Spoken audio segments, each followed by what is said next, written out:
Bismillahirrahmanirrahim. Assalamualaikum. Jangan lupa like, comment, and subscribe. Bye.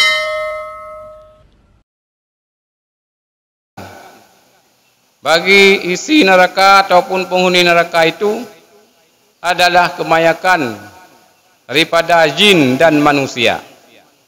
Manusia yang mana? Manusia yang bagaimana? Lahum qulubun la yafqahuna biha. Yang bagi mereka itu punya hati, tapi tak mau berpikir dengan hatinya itu. Artinya berpikir dengan hati sungguh berbeda dengan kita berpikir dengan akal ataupun otak.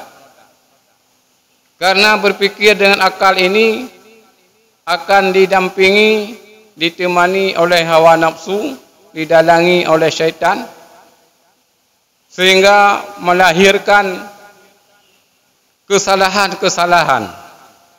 Artinya, mereka semikir dengan ulai, yang nata harum juga pahala. Maka kalau kita katakan sebagai contoh hari ini masalah korupsi di kantor-kantor ini sangat-sangat luar biasa, juga sangat-sangat merajalela. Karena lekih-kehinan ada hanjut na alasan tu jut. Umpama haji contoh, karena luntuan punyo awal kerja bak guru sabang sabu kari cit. Kita kalen kadang-kadang sebagian kepala kuda pun kadang hana mendum. Tu blok kertas mesti turim. Baraji perlu kertas pegal ujian tugas enemi dan sebagainya. Kurangnya kat hana perlu. Yang harga waitun mungkin daerah 50,000 ya sabori. Tapi karena bayu haji untuk bakitun harga bisa naik. Sehingga harga 50 bulah 75. Kemudian kertas terturim bono, habis pemakaian pemaji 60,000 atau 70,000. Yang sisanya 30,000 itu tidak dikembalikan lagi ke negara. Ada alasan-alasan untuk bisa bagaimana diambil. Inilah kalau pikir dengan akal.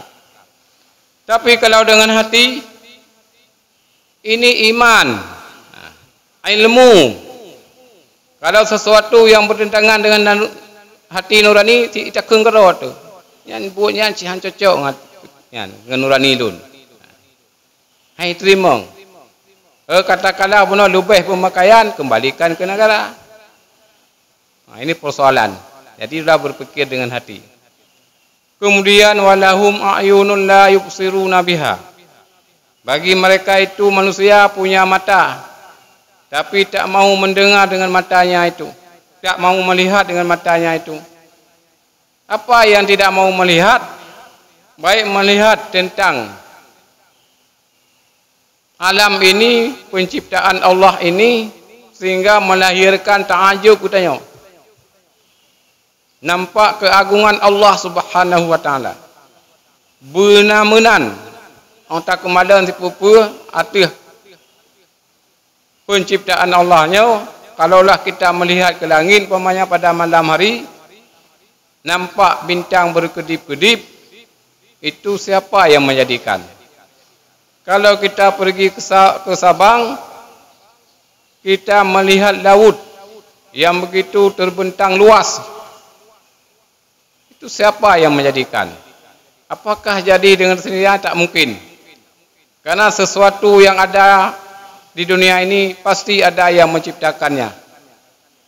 Jangankan yang kita sebutkan ini saja harus ada yang membuatnya. Mic-nya ini juga harus ada yang membuat. Kalau enggak ada yang membuatnya, tidak mungkin ada. Kipas angin dan lain sebagainya. Ini adalah sebagai untuk menambahkan keimanan adanya Allah Subhanahu wa taala. Dan juga tidak pernah melihat dengan mata ini adalah yaitu ayat-ayat Al-Quran. Kadang-kadang tanya nanti tun hantam tiga atau begitu.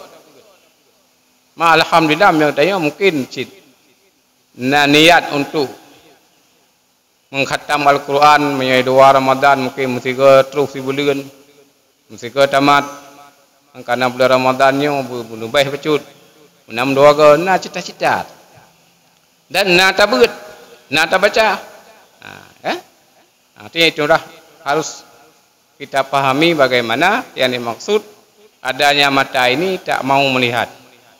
Kemudian adanya telinga, walahum azanun la yasma'una biha, tak mau mendengar. Apa yang tak mau didengar? Inilah yang bentuk yang sifatnya ceramah-ceramah agama, pengajian-pengajian, tausiah-tausiah agama. Ada sebagian kadang-kadang saudara-saudara kita ini asal kala sembahyang mata itu muntrendi, dia bengah. Ada mesti gogo pemaji karena mungkin sakit perut dan sebagainya. Ya, sah-sah mentang. Ia pertanda tidak senang mendengar ceramah-ceramah, yaitu nasihat-nasihat agama. Itu ada telinga. Apalagi tidak mengubri suara azan. Suara azan itu adalah panggilan Allah, suara Allah melalui Bilal. Hayya 'alas shalah. Kadang-kadang warung kopi no batalung ki atau masjid. Terkadang hana yang bergerak untuk menuju ketika menuju masjid tempat salat, yaitu untuk melaksanakan ibadah kepada Allah Subhanahu wa taala.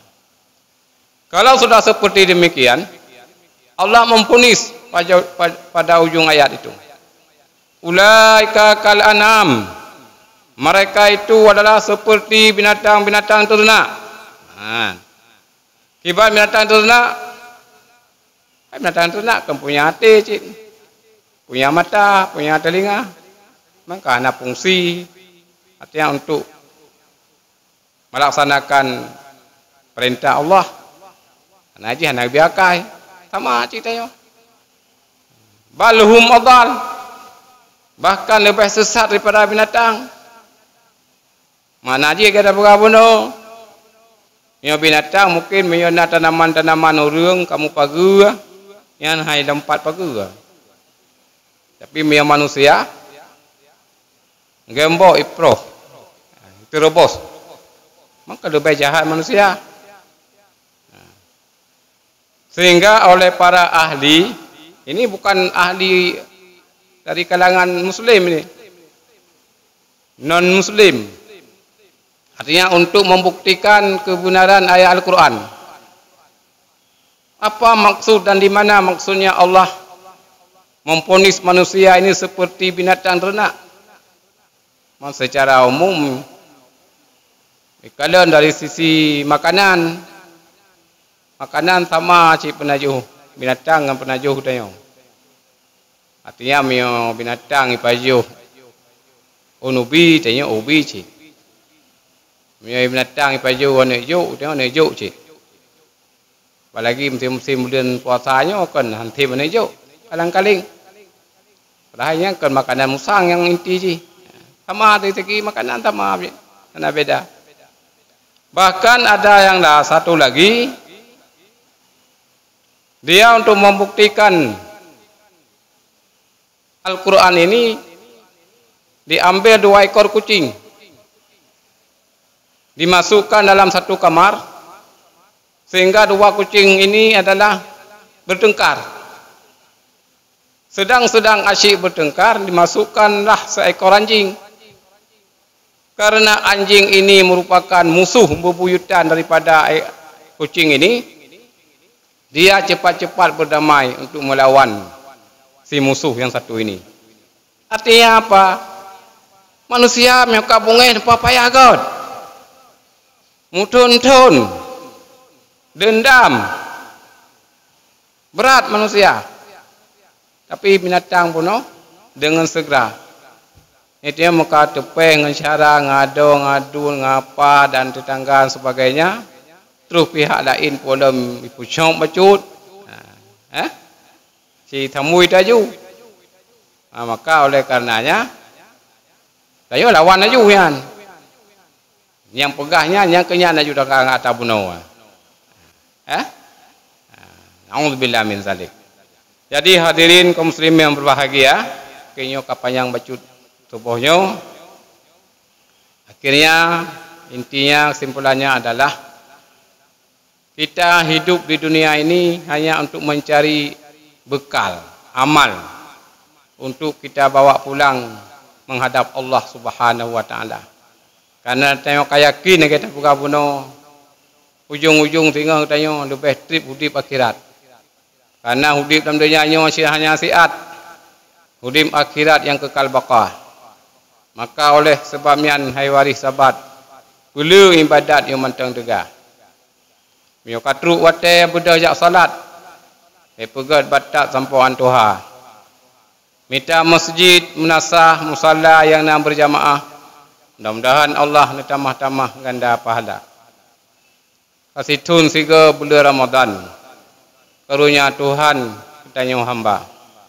Allah memuhai orang beriman dalam bulannya niyu puasa. Bandung katanya umat Islam dengan agam wajib gereja. Menyoka balik sehat pikiran. Hana alasan wahi saudara. Salat tarawih tiap-tiap malam. Baca Al-Quran tiap-tiap ketika. Salat tahajud bapapun malam. Uro polapan semayang duha. Hubun ibadat taikat pinggang. Bulan Ramadan baik sia-sia. Mungkin ona menteng lebih kurang tuala kemah nu akhiri billahi taufik wa hidayah. Wassalamualaikum warahmatullahi wabarakatuh.